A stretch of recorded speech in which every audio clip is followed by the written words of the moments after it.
Victorian England, 1847. The gardens of Thornfield Manor bloomed with exceptional vigour that spring, as if nature itself rebelled against the gloom that had settled over the grand estate since the late Earl of Ashworth's passing. Amid the vibrant roses and delicate lilies sat Lady Beatrice Ashworth, her golden hair catching the afternoon sunlight, a well-worn copy of Shakespeare's sonnets resting in her lap. At 20 years of age, Beatrice had grown accustomed to solitude. The servants whispered that she possessed the ethereal beauty of her late mother, the Earl's first wife, with eyes the colour of summer skies and a grace that seemed almost otherworldly. Yet such beauty, rather than being celebrated, had become her curse. "Beatrice, what are you doing outside where anyone might see you?" The sharp voice cut through the garden's tranquility. Countess Viola Ashworth approached with hurried steps, her fashionable walking dress rustling dramatically against the gravel path.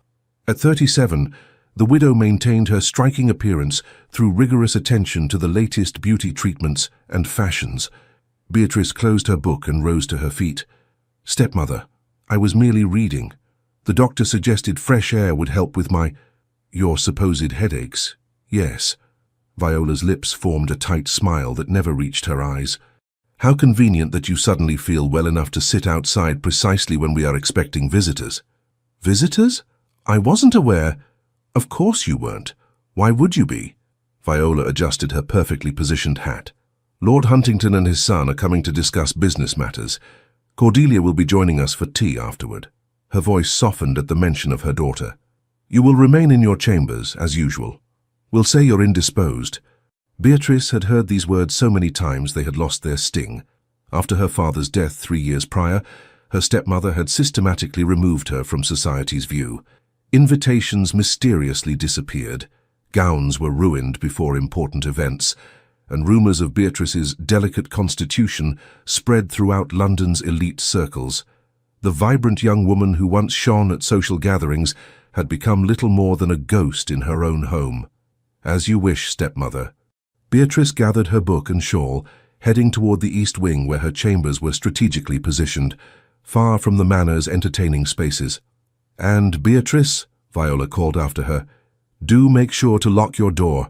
We wouldn't want you wandering about and startling our guests." Inside the manor, 18-year-old Cordelia Ashworth sat at her dressing table while her lady's maid arranged her dark curls in the latest fashion.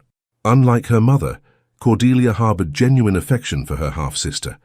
"Is mother sending Beatrice away again?" she asked, watching her maid's reflection in the mirror. "I'm afraid so, Miss Cordelia," the maid replied. "The Countess has given strict instructions." Cordelia sighed. "It's terribly unfair. Beatrice is the kindest soul in this house, yet mother treats her as though she were a scandal waiting to happen. Your mother is focused on securing your future, miss, by parading me before every eligible bachelor, while keeping my sister locked away." Cordelia frowned. "I love mother dearly, but her treatment of Beatrice is unconscionable." Later that afternoon, as Cordelia joined her mother in the drawing room to receive their guests, an unexpected carriage arrived at Thornfield Manor. The butler's usually stoic expression gave way to visible surprise as he hurried to inform the Countess. "Your ladyship," he announced with a formal bow, "the Duke of Wellington, Arthur Wellesley, has arrived and requests an audience." Viola nearly dropped her teacup. "The Duke? Here? Now?" She quickly composed herself, smoothing imaginary wrinkles from her dress. "Cordelia, sit up straight. Remember everything we practiced." Turning to the butler, she added with forced calm, "Show His Grace in immediately." The Duke of Wellington, at 32 years of age, was indisputably the most eligible bachelor in England. Tall and commanding, with raven black hair and penetrating grey eyes, he carried himself with the confidence of a man who knew his worth, yet remained untouched by arrogance. Despite his title and vast fortune, Arthur Wellesley had developed a reputation for being remarkably discerning in his social engagements and utterly immune to the matchmaking schemes of London's most determined mothers. "Countess Ashworth," he greeted with a formal bow as he entered the drawing room. "Miss Ashworth, I apologize for the unexpected nature of my visit." Viola practically glowed with excitement. "Your Grace, what a delightful surprise. We are honored by your presence. Please do join us for tea." As the Duke took his seat, he glanced around the elegantly appointed room, I was passing through the area on my way to my country estate and thought I might pay my respects. I understand Thornfield Manor has exceptional gardens. My late mother was quite fond of horticulture. The gardens are Thornfield's pride, Your Grace, Viola replied eagerly. Perhaps Cordelia could show you around. She has quite the eye for botanical beauty. Cordelia, however, had been watching the Duke carefully. She had noticed how his gaze had drifted toward the window overlooking the east garden, where, despite her mother's instructions, Beatrice had returned to her reading spot, visible from this particular angle. "Mother?" Cordelia interjected with innocent eyes. "Didn't you say the east garden was being replanted? Perhaps we should show His Grace the rose garden instead." Viola's smile remained fixed, but her eyes darted to the window. Her face paled when she spotted Beatrice outside. Before she could redirect the conversation, the Duke spoke. "Who is that young lady in the garden? I don't believe we've been introduced." The silence that followed was deafening. Viola's mind raced for an explanation, but Cordelia spoke first. "That's my sister, Your Grace, Lady Beatrice Ashworth. Half-sister," Viola corrected quickly. "From my husband's first marriage. She's rarely seen in society due to her delicate health." The Duke's expression remained unreadable, but his interest was unmistakable. "She appears to be enjoying Shakespeare in the garden, hardly the activity of an invalid." "Oh, she has good days and bad," Viola explained hastily. "Today must be particularly good." "Then I insist on making her acquaintance while she's feeling well," the Duke stated, rising from his seat. "After all, it would be remiss of me to visit Thornfield and not meet all members of the Ashworth family." And with those words, the carefully constructed barriers Viola had built around Beatrice began to crumble. As Arthur walked toward the garden, Cordelia caught her mother's murderous glare and suppressed a smile behind her teacup. The game had only just begun. The Duke of Wellington strode across the manicured lawn with purpose, leaving a flustered Countess Viola and an amused Cordelia in his wake. Years of navigating treacherous diplomatic waters had honed his instincts for deception, and something about the Countess's behavior had triggered those senses acutely. Beatrice remained unaware of his approach, completely absorbed in her reading. A gentle breeze carried the scent of roses and disturbed a golden strand of her hair, which she absently tucked behind her ear. It was this unguarded, natural gesture that caught the Duke's attention, so unlike the calculated movements of society ladies who performed even their breathing for an audience. "Shakespeare's sonnets," he remarked, stopping a respectful distance away. "An excellent choice for a spring afternoon." Startled, Beatrice looked up, her eyes widening as she took in the imposing figure before her. She quickly rose to her feet, nearly dropping her book in the process. "Your Grace," she curtsied deeply, recognizing him instantly from the portraits that graced many fashionable drawing rooms. "Forgive me. I wasn't aware we had visitors." Something in her apology, the genuine surprise rather than feigned modesty, intrigued him further. "The fault is entirely mine, Lady Beatrice. I arrived unannounced and then compounded my rudeness by interrupting your reading." He bowed slightly. "Arthur Wellesley, Duke of Wellington, at your service." "It's an honor, Your Grace, though I fear I'm not properly dressed to receive such distinguished company." Beatrice glanced down at her simple day dress, lovely but far less elaborate than what she would have worn for a formal visit. "On the contrary, I find your appearance perfectly suitable for enjoying literature in one's own garden." His eyes held a glimmer of amusement. "May I ask which sonnet has captured your attention today?" Beatrice hesitated only briefly before answering. "Sonnet 116, Your Grace. Let me not to the marriage of true minds admit impediments. Love is not love which alters when it alteration finds," he continued the verse, his deep voice giving the words new dimension, "or bends with the remover to remove." Her surprise at his knowledge was evident, and he smiled. "Cambridge education. Some things remain with us, despite our best efforts to forget the tedium of study. I hardly find Shakespeare tedious, Your Grace." "Nor do I, Lady Beatrice." It was the professor's droning interpretations that tested one's endurance. He gestured to the stone bench. "May I join you? I've developed a particular interest in gardens since inheriting my estate." Inside the manor, Viola watched through the window with mounting horror. "This cannot be happening," she muttered, clutching her handkerchief so tightly her knuckles whitened. 3 years of careful planning undone in moments. "Mother, you look positively ill." Cordelia observed with mock concern. "Perhaps you should sit down." "How can I sit when your half-sister is out there monopolizing the Duke's attention? In that plain dress with her hair barely arranged." Viola paced frantically. "We must interrupt them. Send a servant with refreshments or interrupt the Duke of Wellington during a private conversation? That would hardly be proper, Mother." Cordelia's eyes sparkled with mischief. "Besides, Beatrice looks rather charming in her simplicity, doesn't she? So natural and unaffected." Viola shot her daughter a suspicious glance. "You've never shown such enthusiasm for your sister's social prospects before."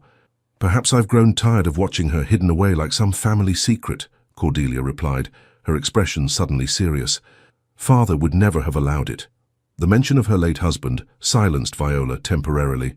Earl Ashworth had doted on both his daughters equally, something Viola had resented from the beginning of their marriage. After his death, restoring what she considered the natural order had been almost too easy. In the garden, Beatrice found herself engaged in the most stimulating conversation she'd had in years. The Duke was not only knowledgeable about literature, but possessed a dry wit that frequently drew genuine laughter from her lips, a sound the gardens of Thornfield Manor had rarely heard since her father's passing. "Lady Beatrice, forgive my directness, but I must confess my surprise," the Duke said after they had discussed everything from Shakespeare to the botanical merits of different rose varieties.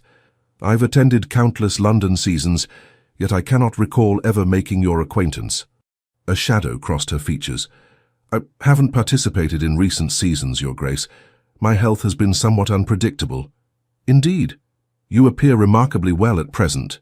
His grey eyes studied her with unconcealed interest. "Good days and bad, as my stepmother says," Beatrice replied carefully, aware that explaining further might appear as criticism of her family, something her father had taught her was never appropriate outside the privacy of one's home. "I see." The Duke's tone suggested he saw far more than she had explicitly stated.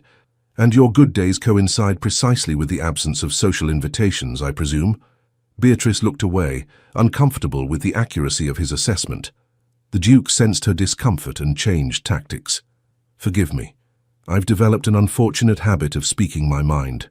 A diplomatic disaster, my advisers frequently remind me. There's nothing to forgive, Your Grace. Directness can be refreshing."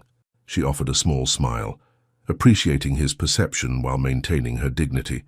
Their conversation was eventually interrupted by the arrival of a servant announcing that tea would be served on the terrace.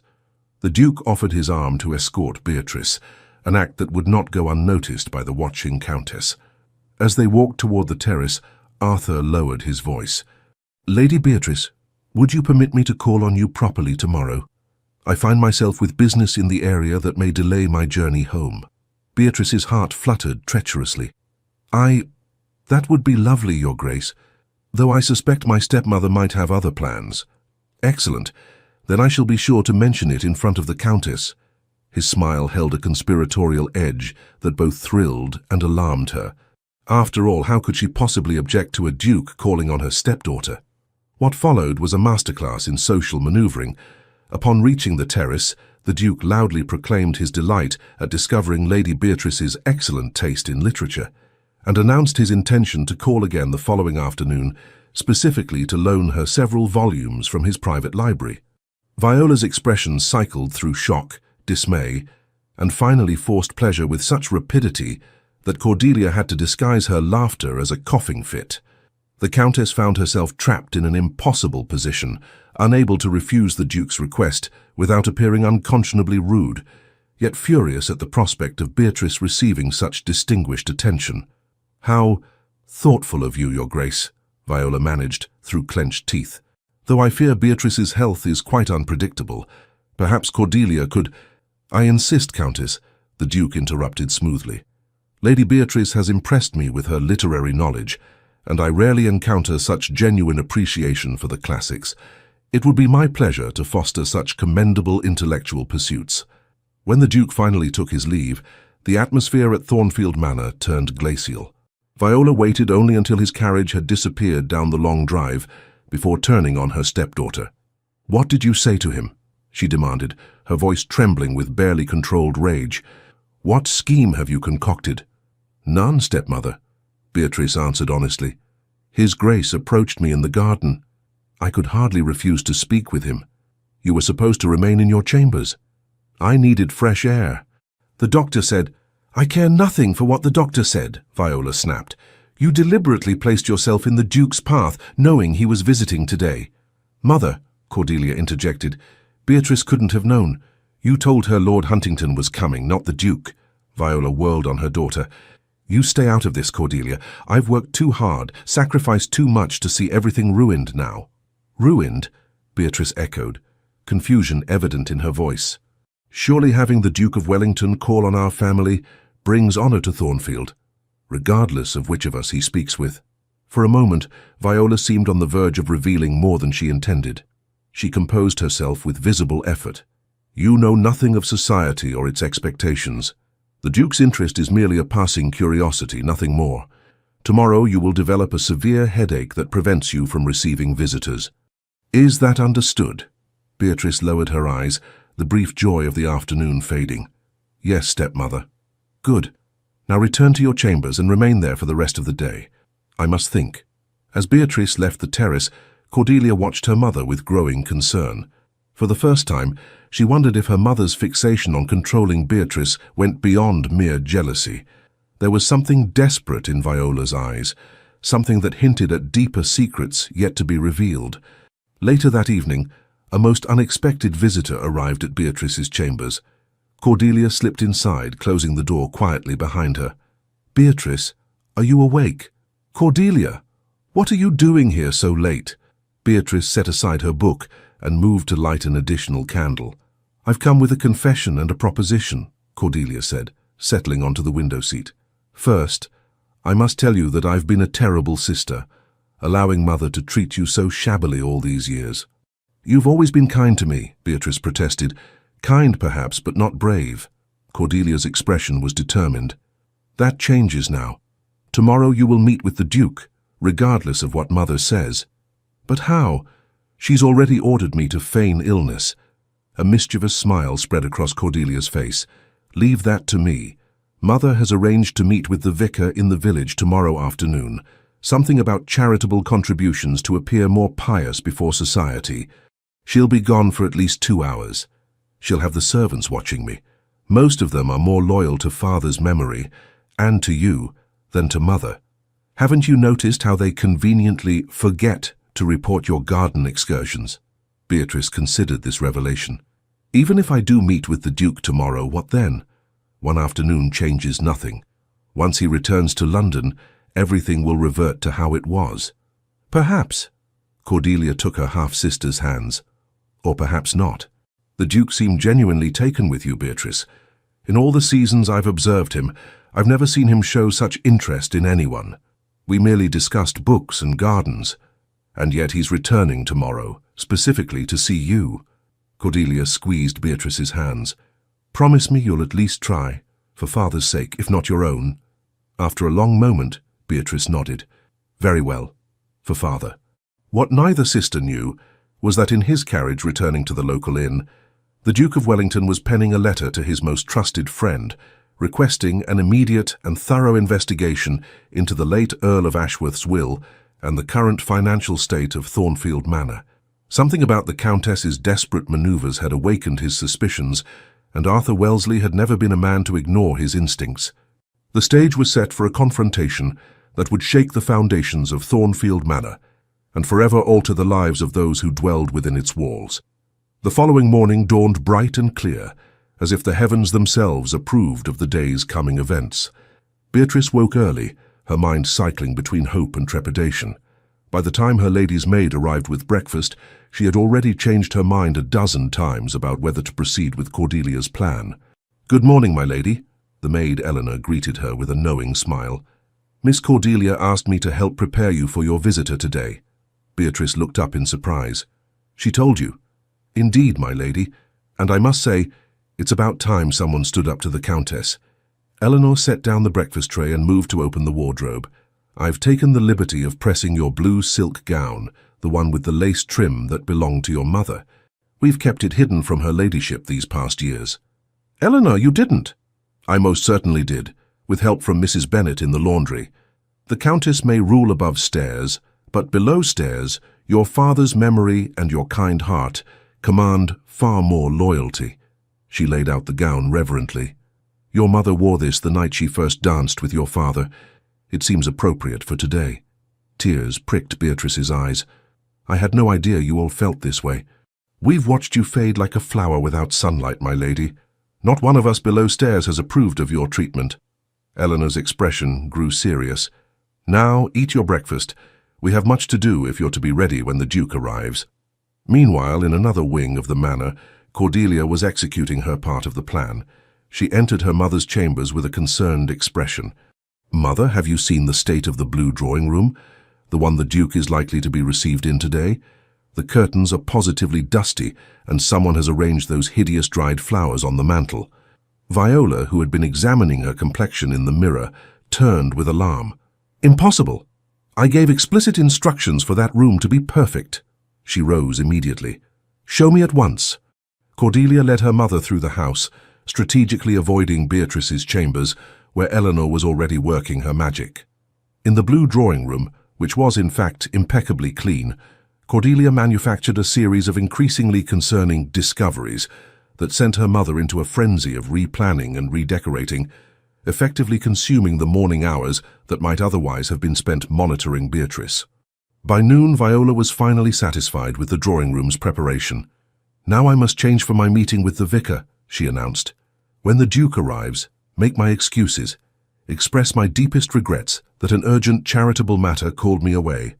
Inform His Grace that you will entertain him until my return." "Of course, Mother." Cordelia nodded obediently.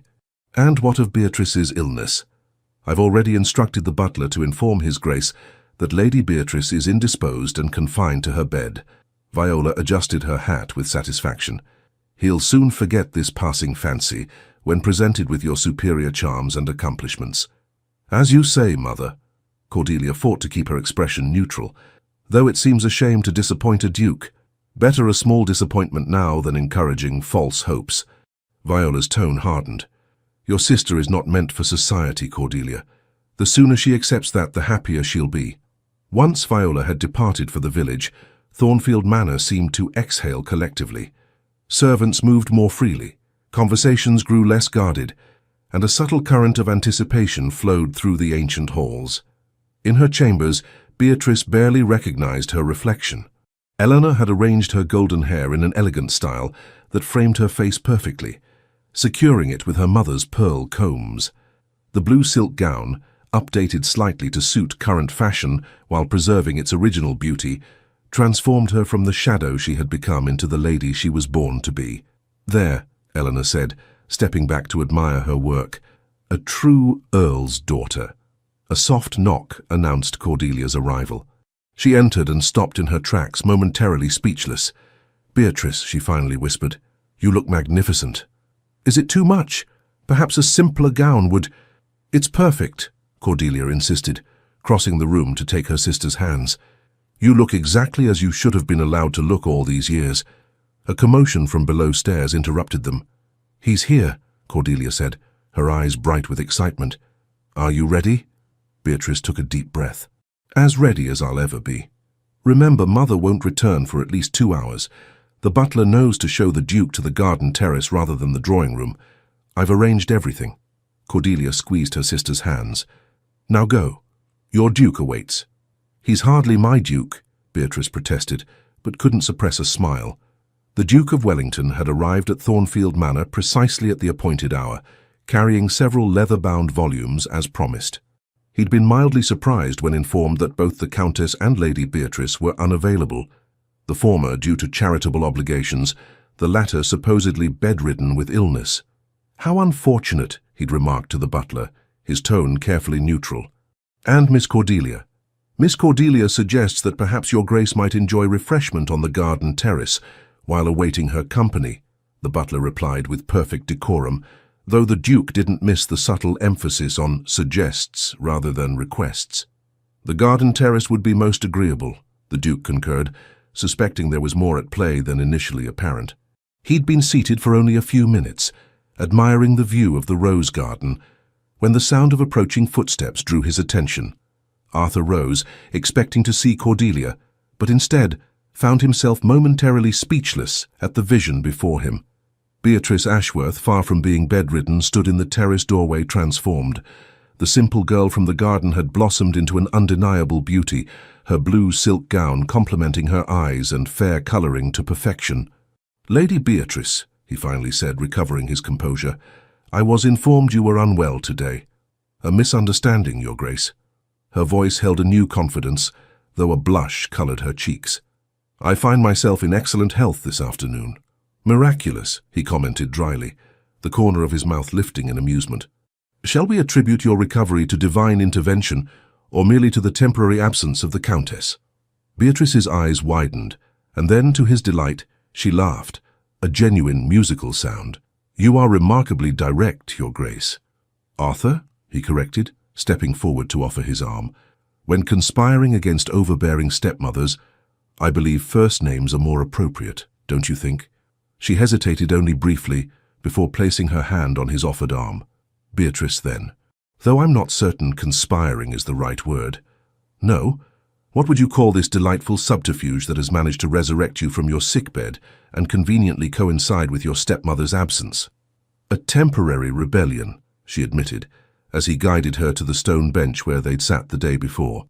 "Orchestrated largely by my sister, I must confess. Miss Cordelia has risen considerably in my esteem, then." Arthur sat beside her, maintaining a proper distance while still creating an atmosphere of intimacy. "I brought the books I promised." He indicated the volumes on the table. "First editions of Byron, Keats, and Mrs. Shelley's Frankenstein, though the latter may be too macabre for your taste." "On the contrary," Beatrice replied, her eyes lighting up as she carefully examined the volumes. "I find Mrs. Shelley's exploration of creation and responsibility fascinating, if somewhat disturbing. A lady who appreciates both Shakespeare and Gothic literature. You grow more intriguing by the moment, Beatrice." Their conversation flowed effortlessly from literature to philosophy, to art and music. Arthur found himself increasingly captivated, not just by her beauty, which was considerable, but by her mind. Despite years of isolation, Beatrice had educated herself through her father's extensive library, developing opinions that were both thoughtful and refreshingly free from society's usual constraints.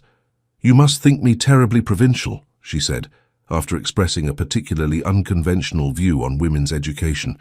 "I've had few opportunities to test my ideas in proper company." "Provincial? Quite the opposite." Arthur leaned slightly closer. "Do you know what I find at most London gatherings, Beatrice? Carefully rehearsed opinions, repeated verbatim from whatever publication is currently fashionable. Your thoughts are your own. That makes them infinitely more valuable." Their tête-à-tête might have continued indefinitely had Cordelia not appeared, slightly breathless, with urgent news. "Beatrice, Mother's carriage has been spotted on the road. She'll be here within 15 minutes. She nodded respectfully to the Duke. "For your Grace, forgive the interruption." Arthur rose immediately, understanding the situation. "No forgiveness necessary, Miss Cordelia. I appreciate your vigilance." He turned to Beatrice, who had paled slightly at the news. "I believe this is where our temporary rebellion must end, for today at least." "Yes," Beatrice agreed, rising from her seat.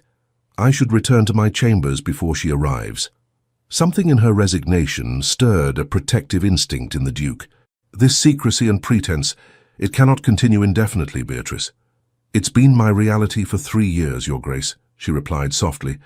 "One pleasant afternoon doesn't change that." "Doesn't it?" He took her hand, his expression serious. "What if I told you I have no intention of allowing you to disappear again, that I find myself inexplicably determined to see you properly introduced to society, to see you shine as you were meant to?" Cordelia, watching this exchange with wide eyes, interrupted again. 12 minutes, Beatrice." "Go," Arthur said, releasing her hand. "But no, this isn't the end.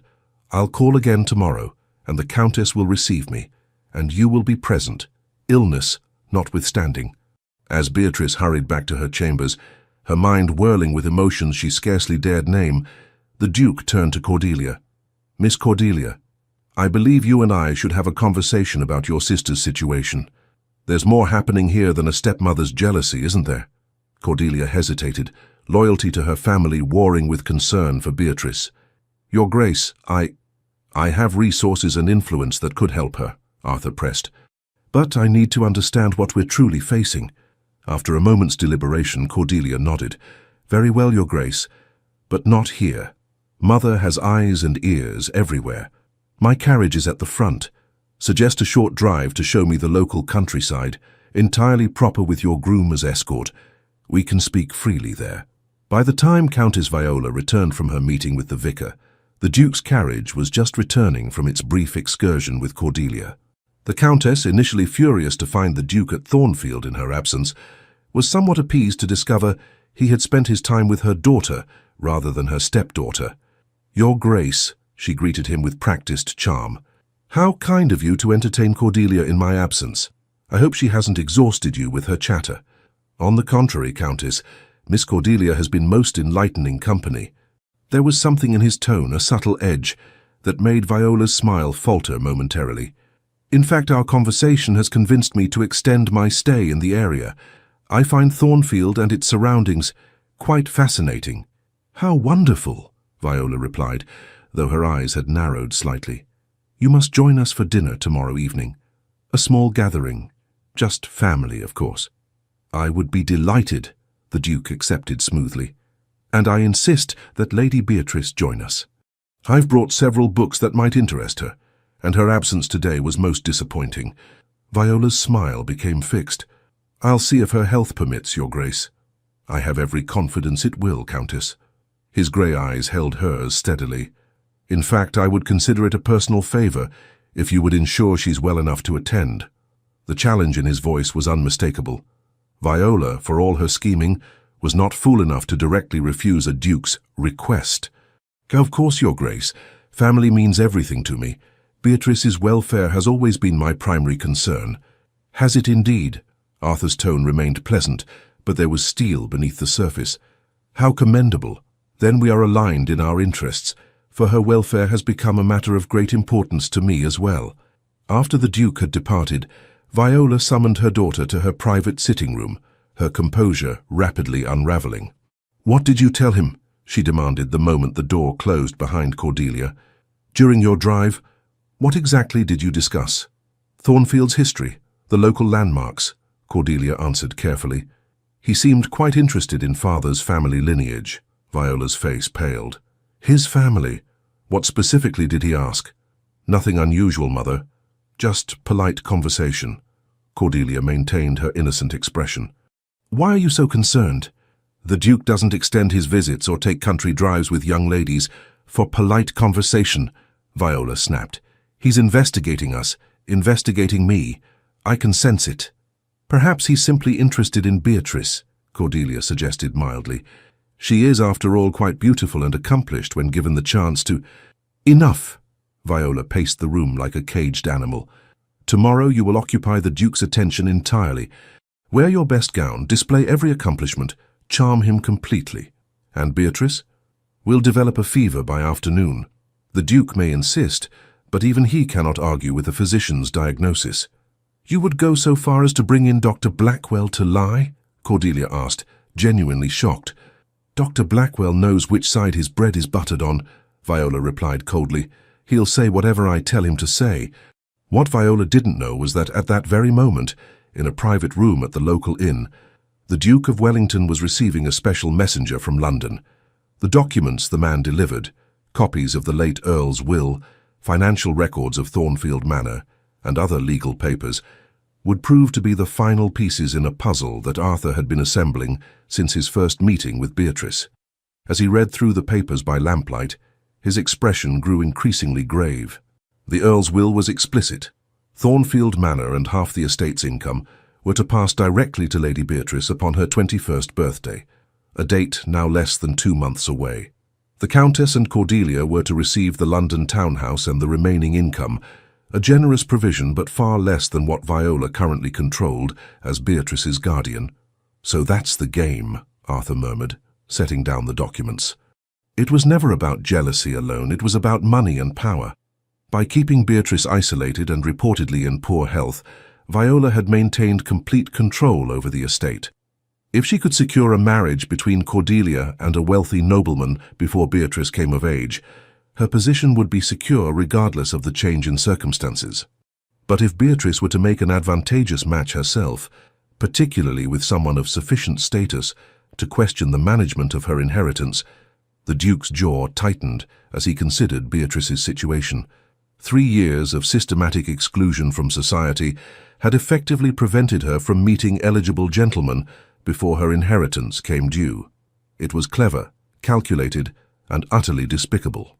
He penned a quick note to his solicitor in London, requesting additional legal counsel on the matter, then turned his attention to the more immediate concern, tomorrow's dinner at Thornfield Manor. If his suspicions were correct, the Countess would go to extraordinary lengths to prevent Beatrice from attending. Meanwhile, at Thornfield, Beatrice was indeed being prepared for another illness. Dr. Blackwell had arrived late in the evening at Viola's summons and was currently in her private sitting room, looking distinctly uncomfortable. "I cannot simply declare the girl ill without examining her, Countess," the physician protested. "It would be unethical and potentially dangerous if she truly needed medical attention in the future." "Don't speak to me of ethics," Viola hissed. "You've been well compensated for your discretion these past years. 1 more day is all I require." "The situation has changed," Dr. Blackwell insisted, wiping perspiration from his brow. "The Duke of Wellington is involved now. If he suspects—" "He suspects nothing," Viola interrupted. "He's merely bored with country living and amusing himself with my stepdaughter's novelty. Once he returns to London, everything will continue as before. And if he doesn't return to London, the servants talk, Countess. They say he's extended his stay indefinitely." Viola's hand trembled slightly as she poured herself a glass of sherry. "Then we accelerate our plans. I've received correspondence from Lord Harrington expressing interest in Cordelia. A betrothal could be announced within weeks. And Lady Beatrice, what happens when she comes of age and inherits? By then it won't matter. Cordelia will be safely established, and I'll have secured my own position." Viola's eyes hardened. "As for Beatrice, there are sanitariums that provide excellent care for young ladies of delicate constitution. For life, if necessary." Dr. Blackwell paled. "Countess, surely you wouldn't—" "I would do whatever is necessary to protect my daughter's future," Viola stated flatly. "Now, will you provide the medical certification I require for tomorrow, or shall I find another physician who understands his role more clearly?" After a long moment, Dr. Blackwell nodded reluctantly. "Very well, Countess. One final time." Neither of them noticed the slightly ajar door, nor the wide-eyed maid who had been delivering fresh linens and overheard the entire exchange. Eleanor silently retreated down the corridor, her heart pounding with the weight of what she'd discovered. In her chambers, Beatrice sat at her dressing table, carefully returning her mother's pearl combs to their velvet case. The day's events had awakened feelings she'd long suppressed, hope, joy, and something more complex when she thought of the Duke. His promise to return, his determination to include her in tomorrow's dinner. These were dangerous thoughts that could lead only to disappointment. A soft knock interrupted her melancholy reflections. Eleanor entered, her face ashen. "My lady," she whispered urgently, closing the door and checking the connecting rooms to ensure they were alone. "I've just overheard something terrible. The Countess. She means to have you declared ill again tomorrow, but that's not all." As Eleanor relayed the conversation between Viola and Dr. Blackwell, Beatrice's expression shifted from disbelief to horror. "A sanitarium?" she echoed faintly. "She would go that far?" "There's more, my lady. Your father's will, you're to inherit Thornfield and half the estate's income on your 21st birthday. The Countess has been keeping this from you all these years." Beatrice sank back into her chair, memories suddenly realigning in her mind. Her father's quiet assurances before his death that she would always be secure, Viola's increasing hostility afterward, the systematic isolation that began precisely when the mourning period ended. "What am I to do?" she whispered. "If she's willing to fabricate illnesses now, what might she attempt as my birthday approaches?" Eleanor clasped her hands. "You must tell the Duke, my lady. He has the power and influence to protect you." "I barely know him," Beatrice protested. "Why would he involve himself in our family's affairs?" "Begging your pardon, my lady, but I've seen how he looks at you, and he's already suspicious. Why else would he insist on your presence tomorrow?" Eleanor straightened with determination. "If you won't tell him, then I shall. I promised your father on his deathbed that I would look after you, and I'll not stand by while the Countess plots to lock you away. No, Beatrice decided after a moment's thought. I'll speak to him myself, but I'll need your help, and Cordelia's. If I'm to be ill tomorrow, we'll need to find another way for me to communicate with the Duke. As the two women began formulating their plan across the hall, Cordelia was experiencing her own crisis of conscience. The information she'd shared with the Duke during their drive, subtle hints about her mother's financial management, and Beatrice's sudden illnesses whenever suitable gentlemen showed interest, now seemed insufficient in light of her mother's increasingly desperate behavior. The sound of her mother's voice in the corridor sent Cordelia quickly to her desk, where she began composing a note. By the time Viola entered her chambers, the letter was sealed and hidden within the pages of a novel. "Cordelia, dear, we must discuss your approach to the Duke tomorrow," Viola began, settling onto the edge of the bed. "Your blue silk gown, I think. It brings out your eyes wonderfully." "Yes, Mother," Cordelia agreed absently, "though I doubt my attire will make much difference. His Grace seems quite fixed in his interests." "Nonsense. Men of his station are accustomed to having their every whim indulged. Once you engage his attention properly, he'll forget all about your sister's novelty." Viola patted her daughter's hand. "Trust your mother in this. I've navigated society far longer than you have. And if he insists on seeing Beatrice?" "He won't have the opportunity. Dr. Blackwell will attend her in the morning and declare her condition too serious for visitors. Even a duke cannot argue with medical necessity." After her mother had departed, Cordelia retrieved the sealed note and rang for her maid. "Sarah, I need this delivered to the Rose and Crown Inn immediately. For the Duke of Wellington's hands only." The maid's eyes widened. "Miss, if your mother discovers—" "She won't," Cordelia assured her. "Use the kitchen boy, Jamie. He's quick and discreet. Tell him there's a crown in it for his trouble." As the note made its way to the inn, the pieces of a complex chess match were being positioned across the board. By morning, the game would begin in earnest, with Beatrice's future hanging in the balance. Dawn broke clear and promising over Thornfield Manor, though few within its walls greeted the day with optimism. In her chambers, Beatrice received the unwelcome but expected visit from Dr. Blackwell, who performed a cursory examination before declaring her suffering from nervous exhaustion and prescribing complete bed rest. "I'm sorry, my dear," he murmured as he packed away his instruments, his eyes unable to meet hers. "Perhaps in a few days." "Thank you for your concern, Doctor," Beatrice replied evenly, "though I feel perfectly well this morning." "Yes, well, these conditions can be deceptive. Best to be cautious." He hurried from the room, shame evident in the slump of his shoulders. Eleanor entered shortly after with a breakfast tray. "It's as we expected, my lady. The Countess is already informing the servants that you're too ill for visitors, even His Grace." "Then we proceed as planned," Beatrice confirmed. "Has there been any word from Cordelia?" "Miss Cordelia sent this." Eleanor handed over a folded note that had been concealed beneath a napkin on the tray. "She says the Duke received her message last night and has responded accordingly." Beatrice unfolded the note, her eyes scanning her sister's elegant script. "Dearest B, all is arranged. The Duke will arrive at precisely 2:00. Mother plans to receive him in the blue drawing room, while I will be practicing the pianoforte in the music room as instructed. Eleanor knows where to position you for our plan to succeed. Have courage. You are not alone in this battle." With love and determination across the manor, Viola was issuing final instructions to the housekeeper regarding the evening's dinner arrangements when the butler appeared with an unexpected announcement. "Your Ladyship, Mr. William Harrison has arrived from London. He says he represents Harrington and Sons, solicitors at law, and wishes to speak with you on a matter of great urgency regarding the late Earl's estate." Viola frowned. "A solicitor? Now? We're expecting the Duke at 2:00. "The gentleman insists it cannot wait, Your Ladyship. He mentioned something about irregularities in the estate's financial records that require immediate attention." The colour drained from Viola's face. "Show him to the library. I'll attend him shortly." As the butler departed, Viola gripped the back of a chair for support. This unexpected development threatened to derail her carefully orchestrated plans for the Duke's visit.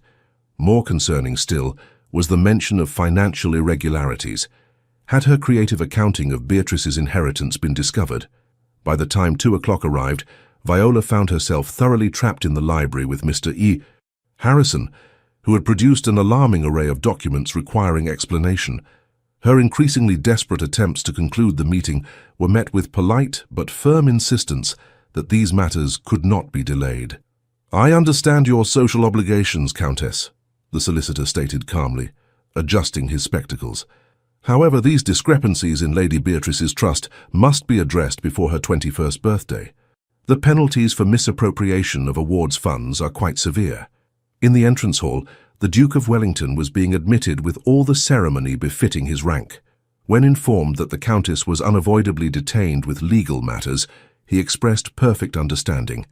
"In that case, I should like to pay my respects to Miss Cordelia," he requested. "I believe she mentioned practicing her music this afternoon?" The butler, who had received specific instructions from both Cordelia and Eleanor, led the Duke toward the music room via a particular corridor, one that passed directly beneath a small balcony connecting the family's private quarters to the main gallery. As they approached this precise location, a soft voice called from above, "Your Grace." Arthur looked up to see Beatrice standing on the balcony, dressed not as an invalid, but in a simple yet elegant day dress, her golden hair arranged with care despite her supposed illness. "Lady Beatrice," he greeted her, genuine pleasure warming his voice, "I was informed you were confined to your bed with nervous exhaustion, yet you appear remarkably composed for one so afflicted." "A miraculous recovery," she replied with a hint of irony, "though I fear my stepmother and Dr. Blackwell would disagree with that assessment." The Duke turned to the butler. "Would you be so kind as to inform Miss Cordelia that I'll join her shortly? Lady Beatrice and I have matters to discuss." Once they were alone, Arthur gestured to the small sitting area beneath the balcony. "Can you come down? Or am I to conduct this conversation with a Juliet on her balcony?" "Alas, my chambers are being watched," Beatrice explained. "This balcony is as far as I dare venture. But we haven't much time. The Countess will eventually extricate herself from her unexpected legal visitor." "Not as unexpected as she believes," Arthur remarked with satisfaction. "Mr. Harrison works for my solicitor and will keep the Countess occupied for precisely as long as we require." Beatrice's eyes widened. "You arranged this?" After receiving Miss Cordelia's note, certain precautions seemed prudent. His expression grew serious. "Beatrice, I know about your inheritance. I know what your stepmother has been doing, and what she plans. Then you know why I needed to speak with you," Beatrice said softly. "Last night, my maid overheard the Countess discussing plans to place me in a sanitarium once Cordelia is safely betrothed, to prevent me from claiming my inheritance when I turn 21. Arthur's face darkened with anger. "That confirms my worst suspicions. This goes beyond mere social manipulation. It's criminal. What can be done? She is my guardian until my birthday." "A guardian who has systematically isolated you, mismanaged your inheritance, and now plots to have you institutionalized," Arthur pointed out. "No court would uphold her authority once these facts are known." A noise from further down the corridor caught their attention. "Someone's coming," Beatrice whispered urgently. "Listen carefully," Arthur said quickly. "Tomorrow morning at dawn, be ready. Pack only what you can carry discreetly. Your maid, can she be trusted?" "With my life." "Good. Have her meet my carriage at the east gate at first light. I'll have you removed to my aunt's house in London for protection until legal proceedings can transfer your guardianship." "You would do this for me?" Beatrice asked, emotion making her voice unsteady. "I would do far more," Arthur replied, his eyes holding hers with an intensity that made her heart race. "Beatrice, in the short time I've known you, I've come to—" The sound of approaching footsteps grew louder. "Go," Beatrice urged. "We'll speak tomorrow." With a last meaningful glance, Arthur continued down the corridor toward the music room, arriving just as a servant rounded the opposite corner. Beatrice slipped back through the balcony doors to her chambers, her mind reeling with equal parts fear and hope. The remainder of the day passed in a fog of anticipation and dread. Dinner that evening was a masterclass in social tension. The Duke, having finally been released from his legal emergency, received the Duke with effusive apologies and explanations. Arthur accepted them with aristocratic grace that revealed nothing of his true thoughts. "I was most disappointed not to see Lady Beatrice," he commented, as the first course was served. "Dr. Blackwell believes her condition is serious, then?" Nervous exhaustion, Viola explained smoothly. The excitement of recent days has proven too much for her delicate constitution. The doctor insists on complete rest and seclusion. How concerning, Arthur replied. Perhaps I might recommend my own physician. Dr. Hartley has had remarkable success with similar cases among the ladies of my acquaintance. You're too kind, Your Grace, but I wouldn't dream of imposing. Dr. Blackwell has attended our family for years and understands Beatrice's unique medical history. Throughout the meal, Cordelia watched this verbal sparring with barely concealed fascination. The Duke, she noted, revealed nothing of his plans or knowledge, maintaining the perfect facade of a concerned acquaintance. Her mother, meanwhile, grew increasingly uneasy beneath her social veneer, particularly when Arthur casually mentioned his extensive legal connections. By the time the Duke took his leave, promising to call again the following afternoon, Viola was visibly strained. As soon as the front door closed behind him, she ordered a brandy brought to her private sitting room and summoned Dr. Blackwell once more. The situation has become untenable, she informed the physician when he arrived. We must accelerate our plans. Lady Beatrice will experience a severe decline tonight, severe enough to justify immediate removal to a private facility for treatment. Dr. Blackwell blanched. Countess, I cannot possibly certify. You can and you will, Viola interrupted, her voice glacial. Unless you wish your own professional improprieties to become public knowledge. I haven't forgotten your treatment of the baker's daughter last winter, Doctor. The physician's shoulders sagged in defeat. When would you have her moved? Dawn tomorrow. I've already written to the Pines Retreat in Northumberland. They're expecting her arrival within the week. Neither of them was aware that Eleanor, once again positioned outside the door, had heard every word. The maid slipped away silently, her destination not Beatrice's chambers, but Cordelia's, where together they would ensure that the Countess's plans would never come to fruition. As midnight approached, Thornfield Manor grew still. In her chambers, Beatrice carefully packed a small valise with essential items: her mother's miniature portrait, her father's signet ring, and a few cherished books alongside practical necessities. Eleanor had arranged for Jamie, the kitchen boy, to carry the valise to the east gate before dawn, eliminating the risk of Beatrice being seen with luggage. A soft knock announced Cordelia's arrival. The sisters embraced tightly, both aware that their next meeting would occur under very different circumstances. I've written letters, Cordelia whispered, pressing a packet into Beatrice's hands. To Father's old friends, to his solicitor in London, even to our maternal grandfather in Yorkshire. Once you're safely away, I'll send them, ensuring that Mother's actions become known to those who can intervene legally. What will happen to you? Beatrice asked, genuine concern in her voice. She'll be furious when she discovers my absence. Let her rage, Cordelia replied with unexpected steel. I've been complicit in her schemes through my silence for too long. Besides, she added with a mischievous smile, I'm her only remaining pawn in the marriage market. She can hardly lock me away too. I'll send for you as soon as it's safe, Beatrice promised. I know you will. Cordelia squeezed her sister's hands. The Duke, he cares for you, Beatrice. I've seen how he looks at you when he thinks no one is watching. A blush colored Beatrice's cheeks. He's been kind, certainly, but not kind, Cordelia corrected. Kind is rescuing a kitten or helping an elderly person across the street. The Duke is orchestrating an elaborate escape and legal battle against a countess for a young woman he barely knows. That, dear sister, goes far beyond kindness. After Cordelia departed, Beatrice lay fully clothed upon her bed, too anxious for sleep. Her thoughts alternated between fear of discovery and cautious hope for the future, a future that for the first time in 3 years held the promise of freedom and perhaps something more. Outside her window, the night sky gradually lightened toward dawn, and with it, the next chapter of her life prepared to unfold. The first pale light of dawn had barely touched the eastern horizon when Eleanor slipped into Beatrice's chambers, her face tight with urgency. My lady, we must go now, she whispered. The Countess has ordered the carriage prepared for 6 o'clock. They mean to remove you to an asylum in Northumberland today, not next week as originally planned. Beatrice rose immediately, already dressed in her simplest travelling gown. Has Jamie taken the valise? Yes, and the Duke's carriage awaits at the east gate, but we must hurry. The house is already stirring. Together they moved silently through the sleeping manor, using the servants' passages to avoid the main corridors where early rising staff might spot them.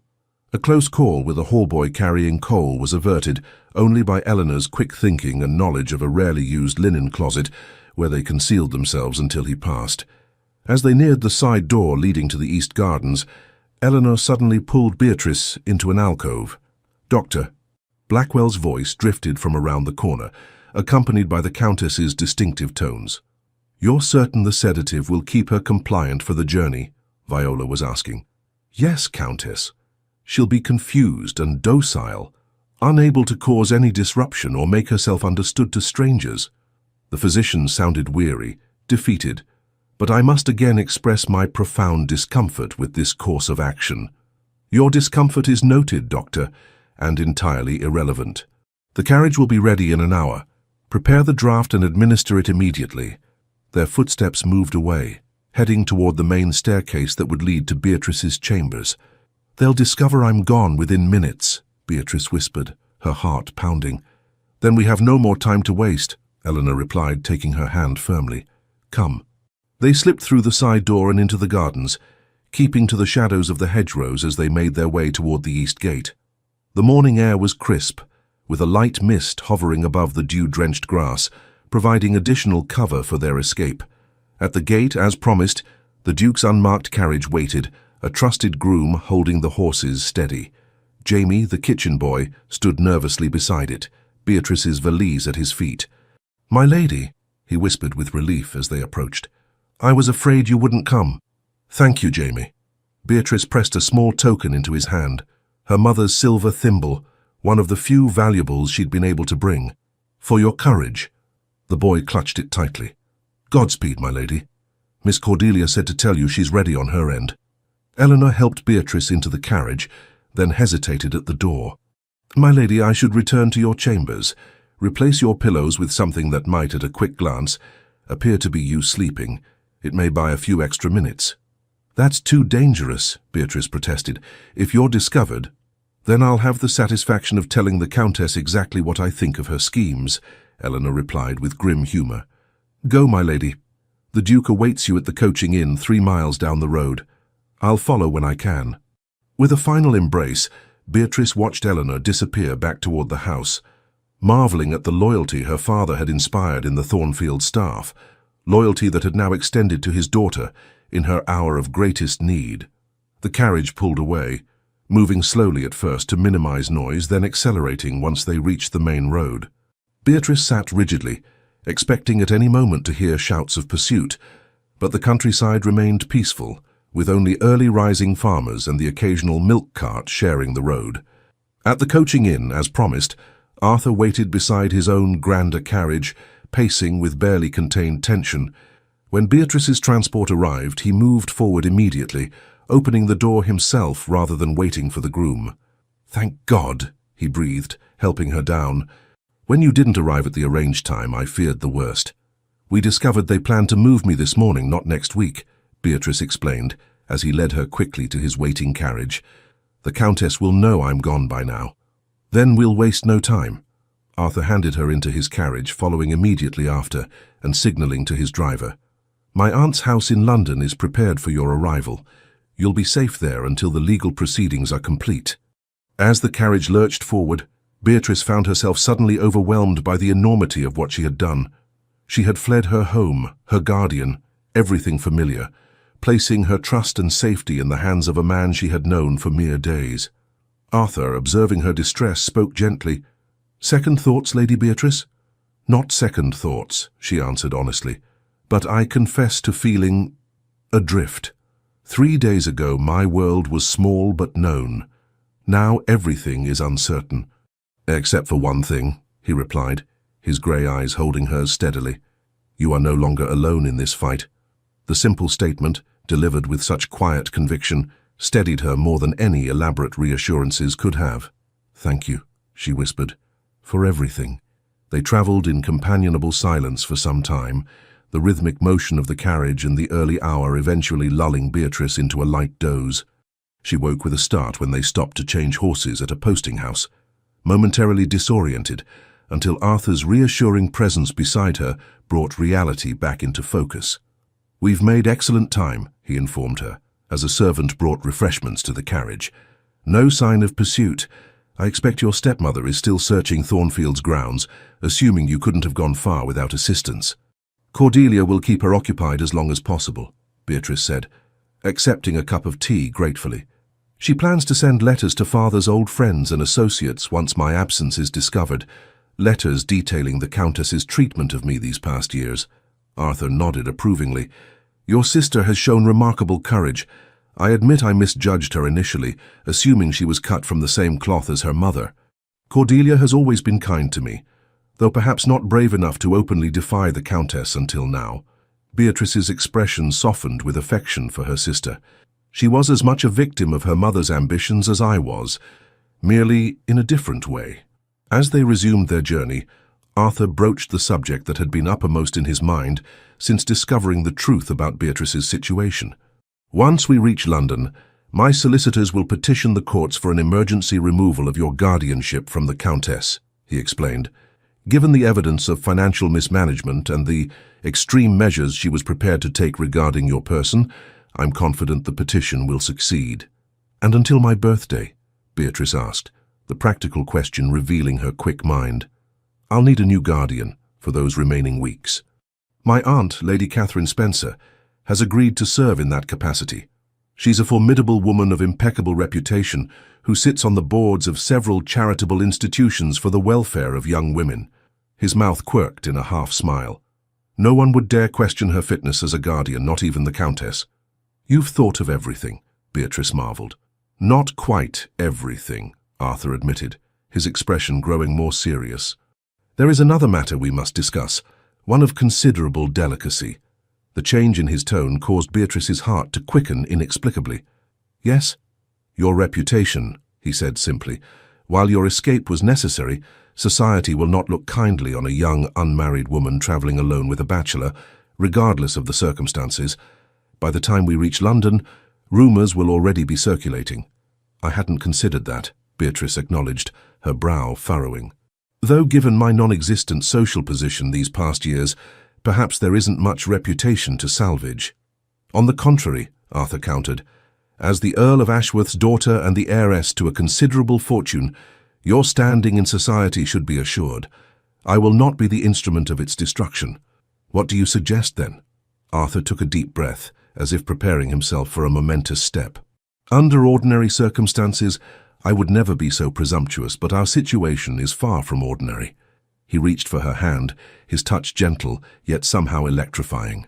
"Lady Beatrice Ashworth, I am asking for your permission to pay my addresses to you, with the understanding that a formal betrothal would protect your reputation, while simultaneously placing you beyond your stepmother's reach permanently." Beatrice stared at him, momentarily speechless. Of all possible solutions, this was the one she had not anticipated. "Your Grace, Arthur," he corrected softly. "After everything, I believe we've earned the right to first names, don't you?" "Arthur," she amended, the name feeling strangely right on her lips. "You cannot possibly be serious. We've known each other less than a week, and yet in that time I've learned more about your character than I have about women I've known for years." His expression was open, honest. "Your intelligence, your grace under pressure, your loyalty to those who care for you, these qualities are rare and precious. I find myself thinking of you constantly, wondering what observations you might make about a book I'm reading, or how you might enjoy the gardens at my estate." His words, so different from the practiced compliments she'd overheard gentlemen offer at balls before her social exile, touched something deep within her. Still, caution prevailed. "You're offering marriage to protect me," she stated, trying to understand his motivation. "It's incredibly generous, but—" "No," Arthur interrupted firmly.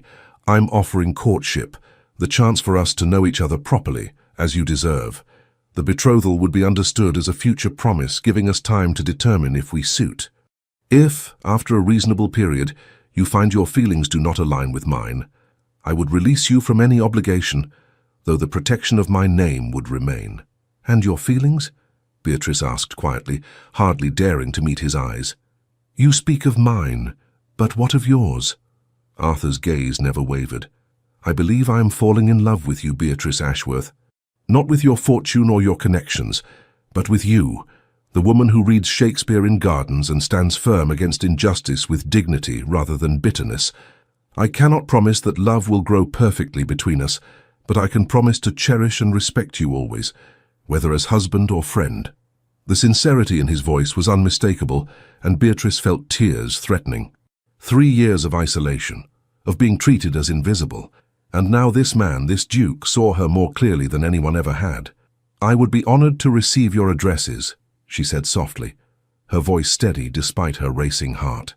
"And I believe my feelings may be developing in a similar direction." The smile that transformed Arthur's face was like sunrise breaking through clouds. He raised her hand to his lips, the gesture formal, yet filled with unspoken promise. "Then I shall speak with Lady Catherine immediately upon our arrival. As your temporary guardian, she must give her blessing, though I suspect she'll be more than amenable." The remainder of the journey passed in a curious mixture of comfortable conversation and charged silences, both of them acutely aware that their relationship had fundamentally shifted. By the time London's outskirts appeared on the horizon, Beatrice felt as though she had known Arthur Wellesley all her life, while simultaneously finding him more intriguing with each passing hour. Lady Catherine Spencer's townhouse in Belgrave Square was everything a ducal relations residence should be: elegant, imposing, and exquisitely maintained. The lady herself proved equally impressive, a tall, silver-haired woman of 60, whose piercing blue eyes seemed capable of seeing through any pretense. "So this is the young lady who has finally captured my nephew's interest," she declared, after Arthur had made the introductions and briefly explained the situation. "Well, you certainly have more substance than the empty-headed debutantes usually paraded before him. That's promising." "Aunt Catherine," Arthur warned, though his tone was affectionate. "Oh, don't Aunt Catherine me, Arthur. The girl has been through an ordeal. She deserves honesty, not social platitudes." Lady Catherine turned her formidable gaze back to Beatrice. "You'll stay here, of course. The blue suite is prepared, and I've engaged a suitable lady's maid to replace the one you left behind. Your companion, Eleanor, was it, will be welcomed when she arrives." "You're very kind, Lady Catherine," Beatrice responded, already warming to the older woman's straightforward manner. "Not kind, practical. Rescuing young women from nefarious guardians requires organization, not sentimentality." Her eyes twinkled unexpectedly. "Though I admit to a certain satisfaction in thwarting the schemes of someone like your stepmother. Deplorable woman, by all accounts." Over the next 2 days, Beatrice settled into her new temporary home while Arthur's solicitors worked tirelessly on the legal proceedings. Eleanor arrived as promised, having left Thornfield amid the chaos following the discovery of Beatrice's disappearance. The Countess was beside herself, Eleanor reported with ill-concealed satisfaction, raging through the house, accusing everyone of conspiracy. "When Miss Cordelia suggested that perhaps treating you more kindly might have prevented your flight, I thought her ladyship might actually strike her." "Cordelia said that?" Beatrice asked, surprised and proud of her sister's newfound courage. "She did indeed, and when the letters she sent reached Lord Pembroke and Sir William Darcy, your father's closest friends, they arrived at Thornfield within hours, demanding explanations." Eleanor's eyes gleamed with the delicious scandal of it all. "The Countess tried to claim you were mentally unstable and had wandered off in a delusional state, but Miss Cordelia produced Dr. Blackwell's written confession about being coerced into falsifying your medical reports." "Dr. Blackwell confessed?" This was an unexpected development. "Apparently his conscience finally overcame his fear," Eleanor explained. "After you escaped, Miss Cordelia confronted him privately and reminded him of his oath as a physician. He broke down completely, wrote out a full account of how the Countess had manipulated him, and then left Thornfield immediately for his brother's home in Scotland." "And now?" Beatrice asked, concerned for her sister's welfare in the aftermath of such dramatic events. "Miss Cordelia has been removed to Lord Pembroke's estate for her own protection. The Countess is effectively under house arrest at Thornfield while investigators examine the estate's financial records." Eleanor smiled with satisfaction. "The tide has turned decisively, my lady." True to Eleanor's report, the legal proceedings moved with surprising swiftness. Arthur's influence, combined with Dr. Blackwell's written testimony and the financial evidence uncovered by the investigators, resulted in the courts removing Viola as Beatrice's guardian within a week. Lady Catherine was appointed in her place for the brief remaining period until Beatrice's 21st birthday. Throughout this tumultuous time, Arthur called at Lady Catherine's townhouse daily, sometimes to update Beatrice on legal developments, but increasingly simply to spend time in her company. Their conversations ranged from literature to philosophy, from music to the natural sciences, each discovery of shared interests or respectful disagreements deepening the connection between them. Lady Catherine observed their growing attachment with approval, though she maintained a proper chaperone's vigilance during their interactions. "He's a changed man when he's with you," she commented to Beatrice one afternoon as they worked on correspondence in the morning room. "I've known Arthur since he was a boy. Brilliant but reserved, always keeping people at a distance. You've somehow breached those walls." "He did the same for me," Beatrice replied softly. "I had built my own defenses after years of my stepmother's cruelty. Arthur saw through them immediately." "Then you're well matched," the older woman declared with satisfaction, "though I insist on a proper courtship period. Hasty marriages, even between well-suited individuals, can lead to unnecessary difficulties." "Of course," Beatrice agreed, though secretly she found herself dreaming of a future as Arthur's Duchess with increasing frequency. 2 weeks after her arrival in London, another unexpected visitor was announced. Cordelia, accompanied by Lord Pembroke, arrived at Lady Catherine's townhouse in a flurry of emotion and relief. The sisters embraced tearfully, both talking at once until Lady Catherine intervened with amused exasperation. "Ladies, perhaps one at a time. I believe tea in the drawing room would provide a more suitable environment for your reunion." Once settled with tea and privacy, Lord Pembroke having departed to meet with Arthur, Cordelia shared the full story of what had transpired at Thornfield after Beatrice's escape. "Mother initially believed you'd simply hidden somewhere on the grounds," she explained. "By the time she realized you were truly gone, I'd already dispatched my letters to Father's friends." Lord Pembroke arrived first, followed by Sir William Darcy and Judge Harrington, all demanding explanations. "You were remarkably brave," Beatrice said admiringly. Cordelia shook her head. "No, merely doing what I should have done years ago. When Mother realized she was cornered, she became desperate. She tried to claim you had become mentally unstable, that you'd been behaving erratically and posed a danger to yourself. Hence Dr. Blackwell's confession was so vital," Beatrice observed. "Precisely. Once he provided his statement, Mother's house of cards collapsed entirely. The investigators discovered she'd been systematically diverting funds from your inheritance to her personal accounts, and even falsifying reports to the trustees." Cordelia's expression grew somber. "She's facing criminal charges, Beatrice. Embezzlement, fraud, conspiracy. The list seems to grow daily." Beatrice set down her teacup, conflicting emotions washing over her. Despite everything, she took no pleasure in Viola's downfall. What will happen to her? That remains uncertain. Lord Pembroke believes she may avoid imprisonment due to her social standing, but her reputation is irrevocably destroyed, and she'll likely be required to make full financial restitution. "And you? How are you coping with all this?" Beatrice reached for her sister's hand, concerned about the impact of their mother's disgrace. To her surprise, Cordelia smiled, a genuine, unburdened smile she hadn't seen in years. "I feel free, Beatrice. For the first time, I'm not being molded into someone else's vision or used as a pawn in someone else's game. Lord and Lady Pembroke have invited me to stay with them indefinitely, and Lady Pembroke has already begun introducing me to society on my own merits, not as the Countess's daughter."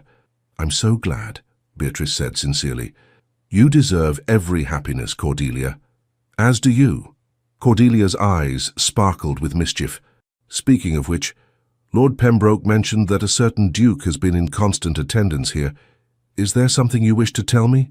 Beatrice blushed, unable to contain her smile. "Arthur has been remarkable. He's asked permission to court me formally with Lady Catherine's blessing." "Court you? From what I've observed, he's halfway to the altar already." Cordelia laughed delightedly. "The way he looks at you, Beatrice. I've never seen such devotion." "It's still very new," Beatrice cautioned, though her heart leapt at her sister's words. "We're taking things slowly, getting to know one another properly." "Very sensible," Cordelia agreed, though her tone suggested she thought it entirely unnecessary. though I predict you'll be a duchess before the year is out."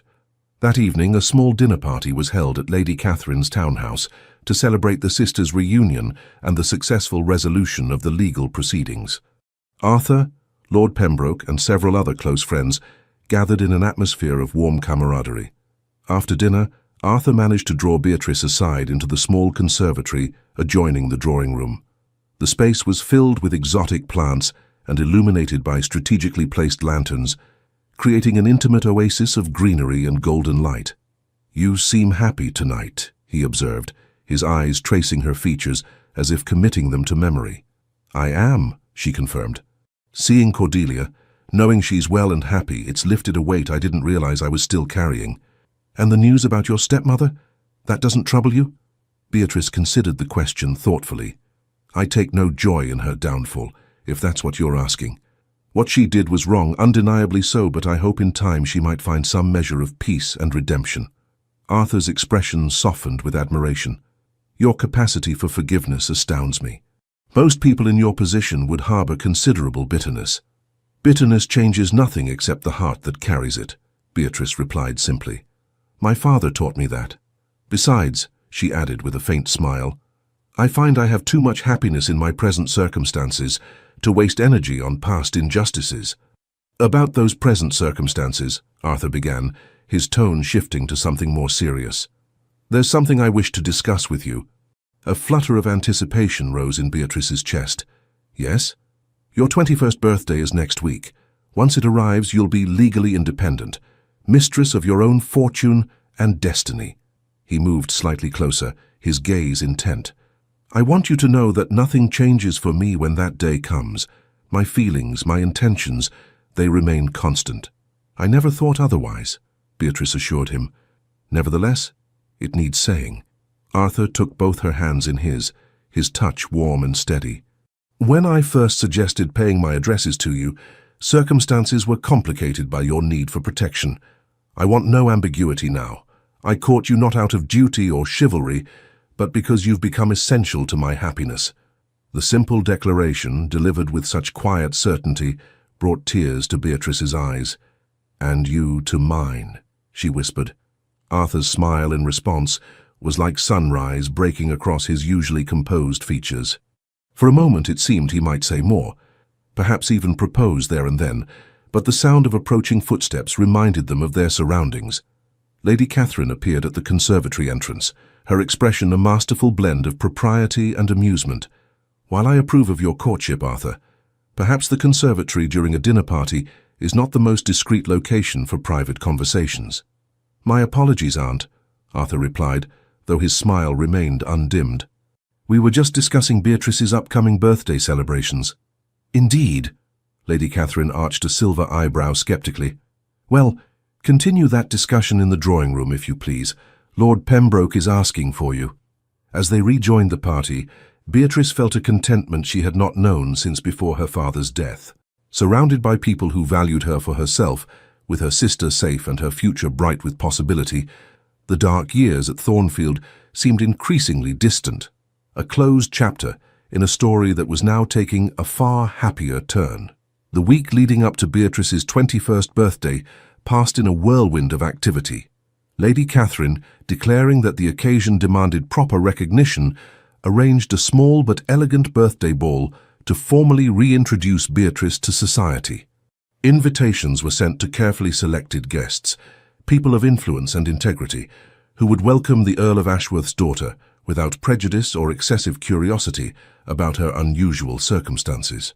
The preparations absorbed much of Beatrice's time, yet Arthur still found opportunities to visit daily, often bringing small, thoughtful gifts, a rare volume of poetry she had mentioned admiring, a pressed flower from his estate's conservatory, or simply news that might interest her about mutual acquaintances or cultural events.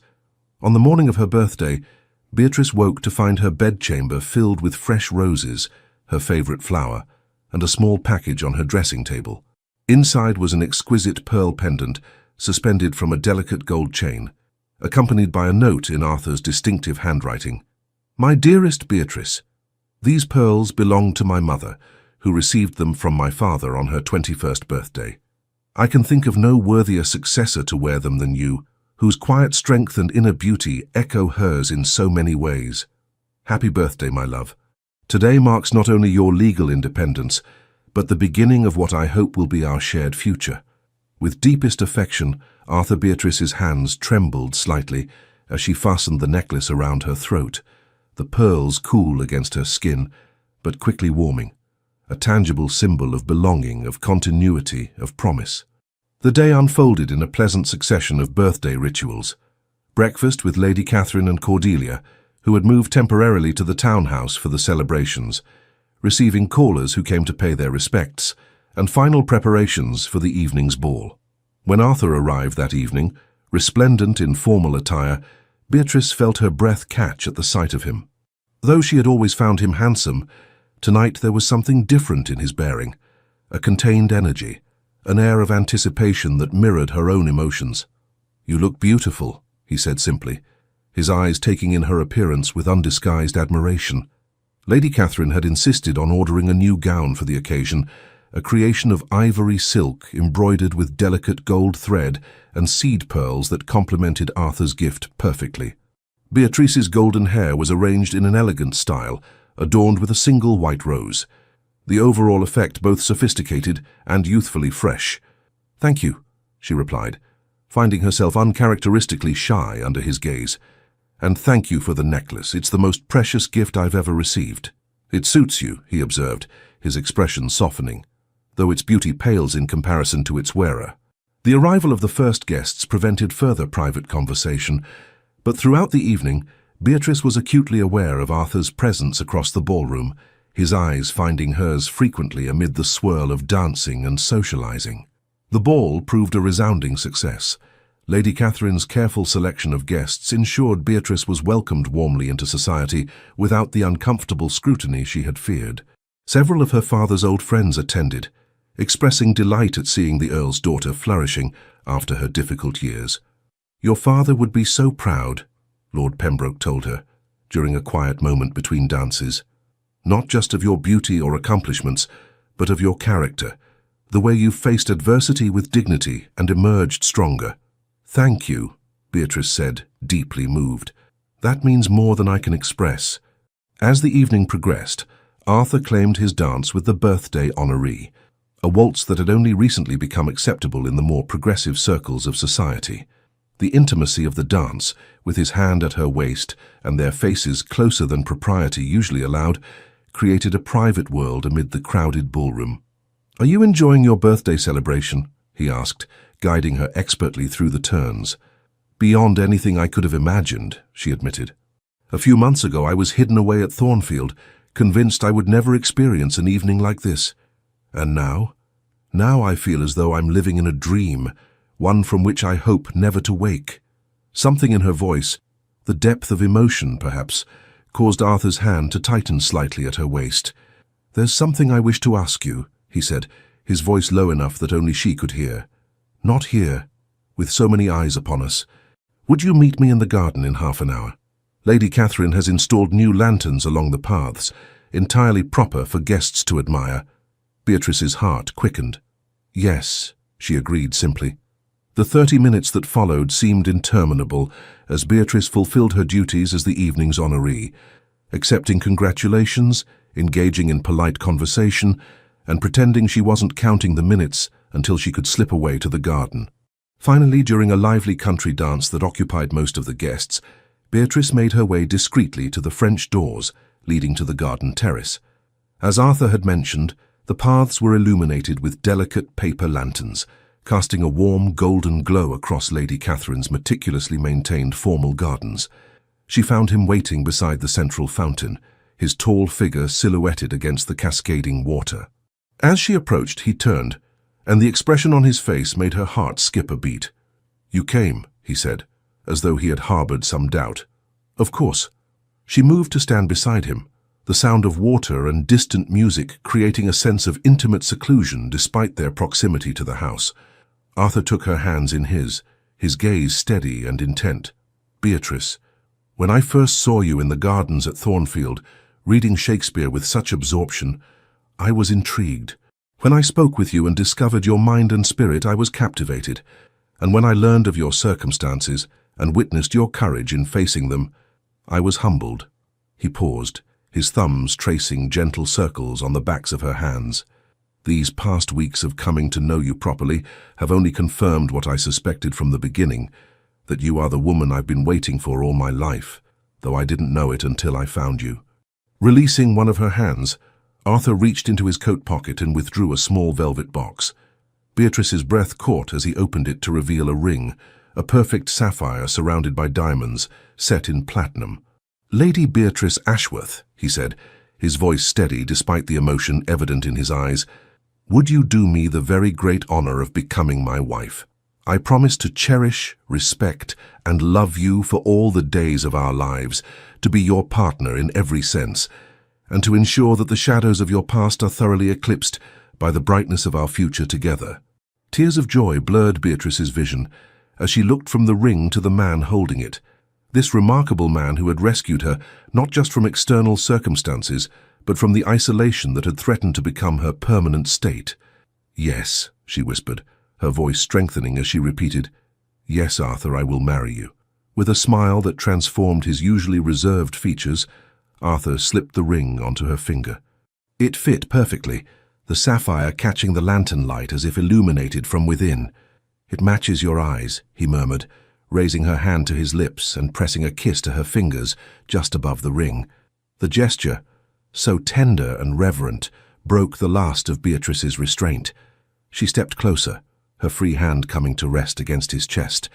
"I love you," she said softly, the words she had held back now flowing freely. "I think I began loving you from our first conversation in the garden, when you saw me, truly saw me, after years of being invisible." Arthur's arm encircled her waist, drawing her closer still.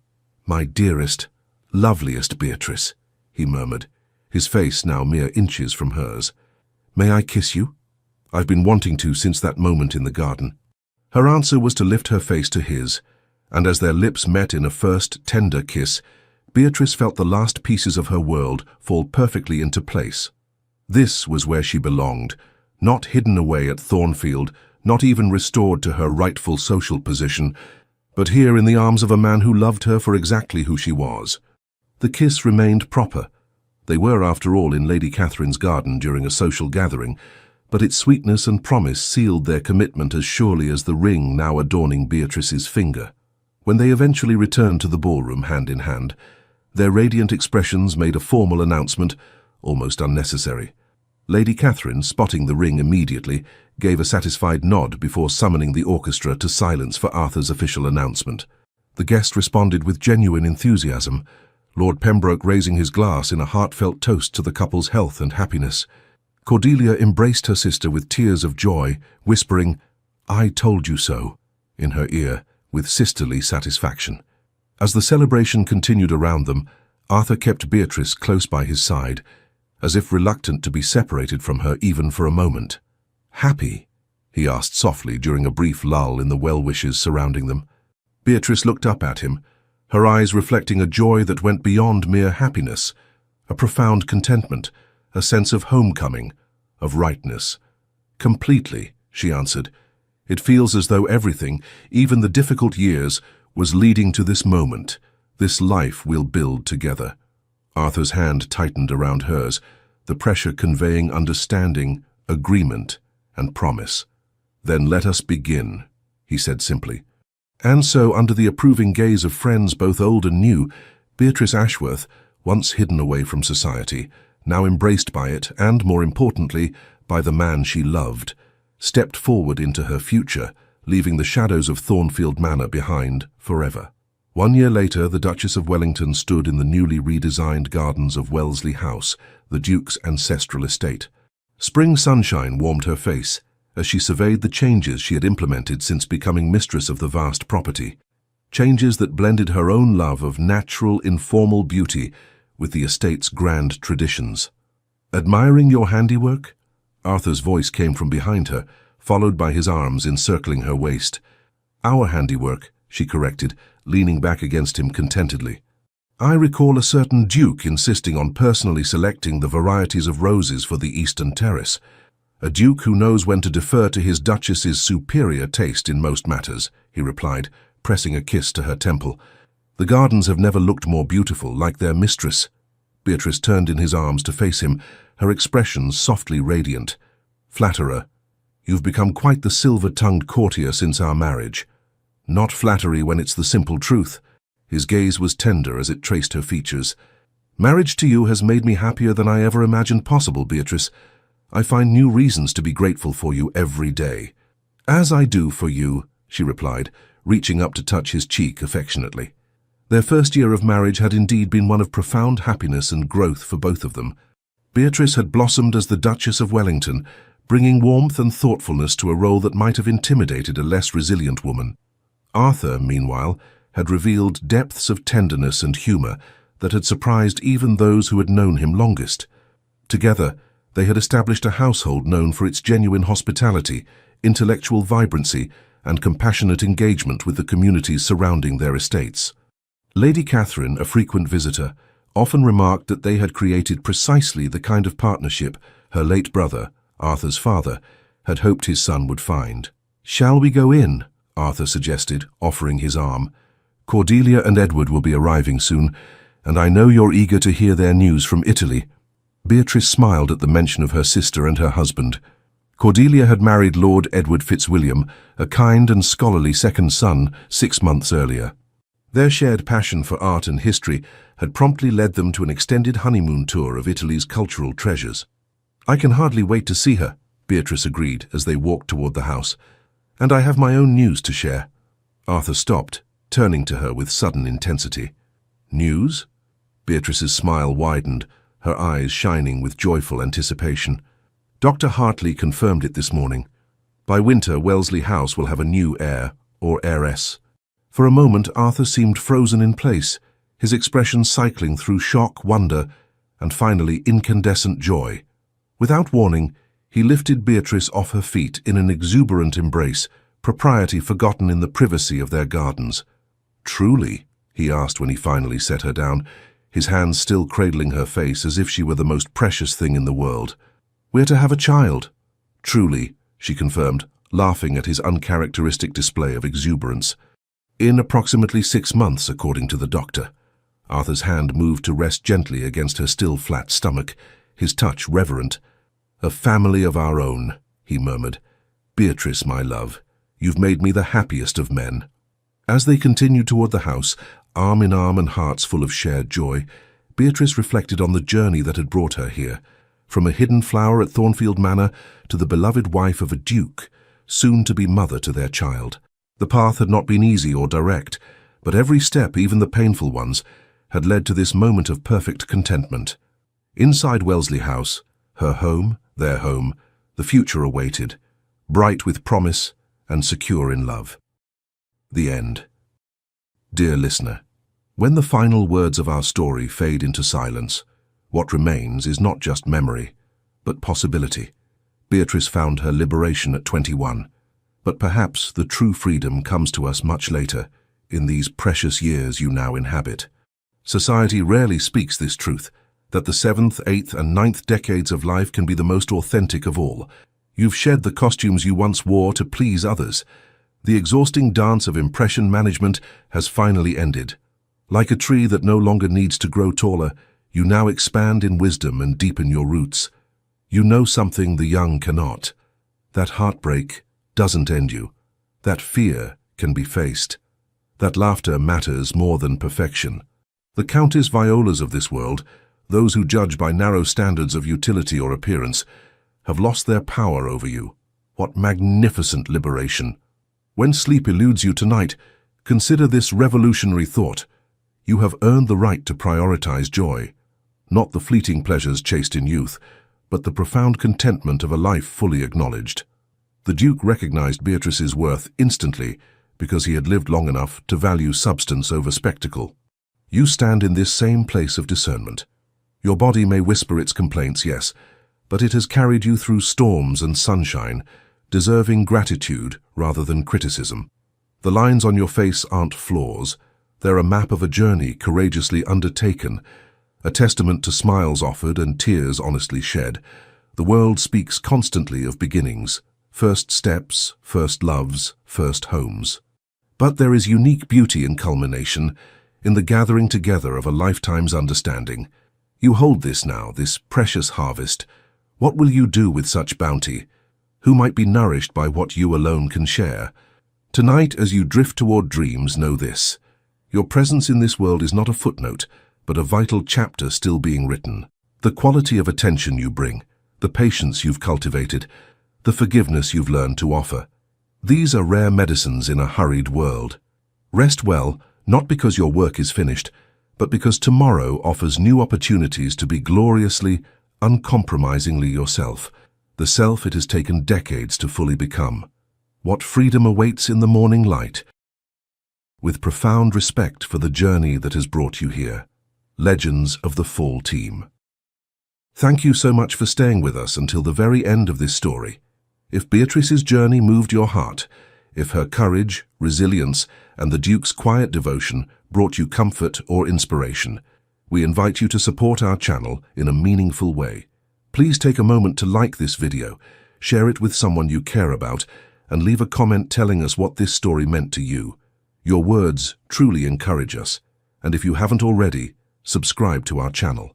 Your support from the bottom of our hearts keeps us motivated to continue bringing you more stories filled with love, redemption, and powerful emotional turns.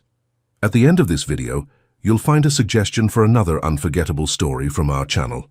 Click it and continue discovering more heartfelt journeys just like this one. With all our gratitude, Legends of the Fall Team.